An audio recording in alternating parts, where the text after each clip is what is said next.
మా పార్టీ అధికారంలోకి వస్తే నిరుద్యోగులు లేకుండా చేస్తామన్నారు కటికల శివభాగ్యరావు.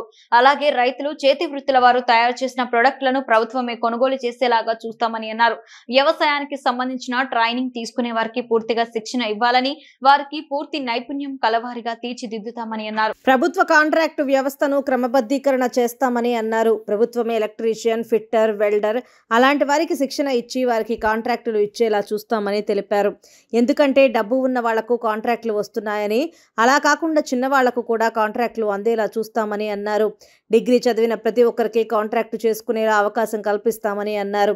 అంతేకాకుండా ఎవరైనా విదేశాలకు వెళ్లాలని అనుకుంటే వారి కోసం ప్రభుత్వమే పరీక్షలు నిర్వహించి ఉత్తీర్ణులు అయ్యేలా చేసి విదేశాలకు వెళ్లి ఉద్యోగాలు చేసుకునేలా చేస్తామని, విదేశాలలో ఉద్యోగాలు ఇచ్చే సంస్థలు మంచివా కాదా అని పరిశీలించి పంపడం చేస్తామని అన్నారు.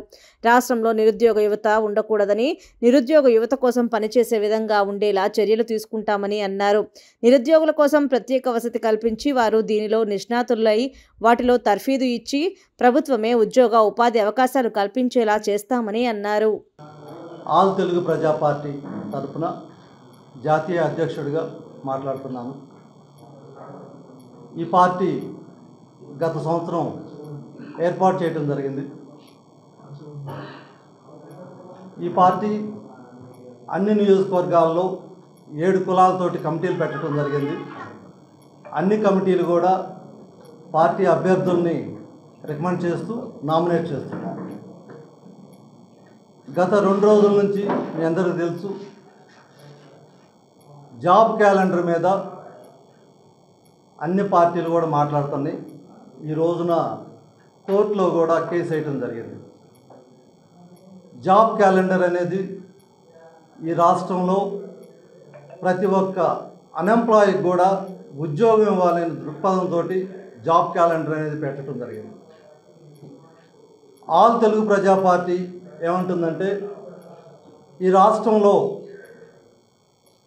నిరుద్యోగ హఠావో, అసలు ఎవరు కూడా అన్ఎంప్లాయ్గా ఉండటానికి వీలు లేదనేది ఒక ప్రణాళికతోటి ముందుకెళ్తుంది. దానికి సంబంధించి ఎవరైనా సరే 7వ క్లాస్ చదివిన తర్వాత 18 సంవత్సరాలు నిండిన తర్వాత ఏ వ్యక్తి కూడా ఖాళీగా ఉండకూడదు అనేది మా యొక్క సంకల్పం. ఈ సంకల్పంలో భాగంగా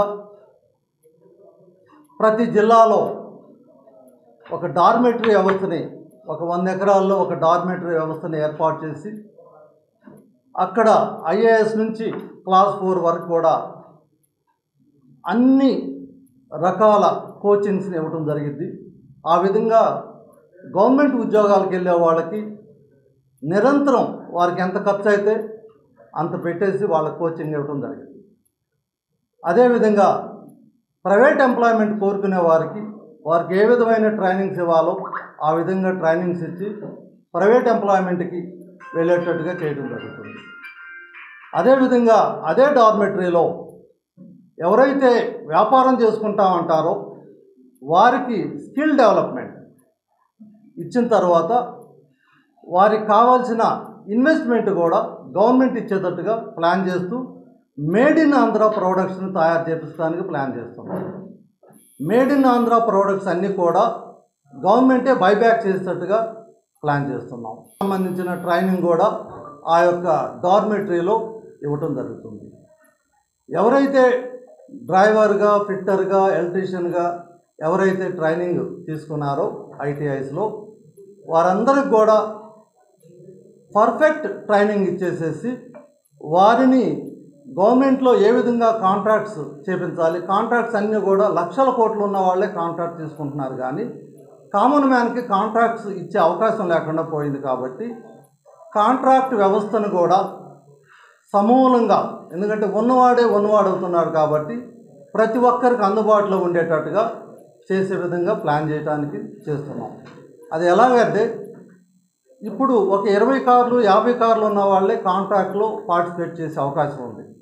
అలా కాకుండా మెయిన్గా ఒక్క కారు ఉన్న వ్యక్తి కూడా ఆ యొక్క బిడ్లో పార్టిసిపేట్ చేసే విధంగా డైరెక్ట్గా కాంట్రాక్ట్ విధానంలోకి చేసుకునే విధంగా చేస్తున్నాం. అది ఎలక్ట్రికల్ కాంట్రాక్ట్ కావచ్చు, ఇంజనీరింగ్ కాంట్రాక్ట్ కావచ్చు, లేకపోతే కార్స్ కాంట్రాక్ట్ కావచ్చు, ఏ కాంట్రాక్ట్ అయినా సరే డిగ్రీ చదివిన ప్రతి ఒక్క వ్యక్తి కూడా కాంట్రాక్ట్ చేస్తానంటే డైరెక్ట్గా కాంట్రాక్ట్ చేసుకుని తన యొక్క జీవితాన్ని నడుపుకునే విధంగా చేయబోతున్నాం.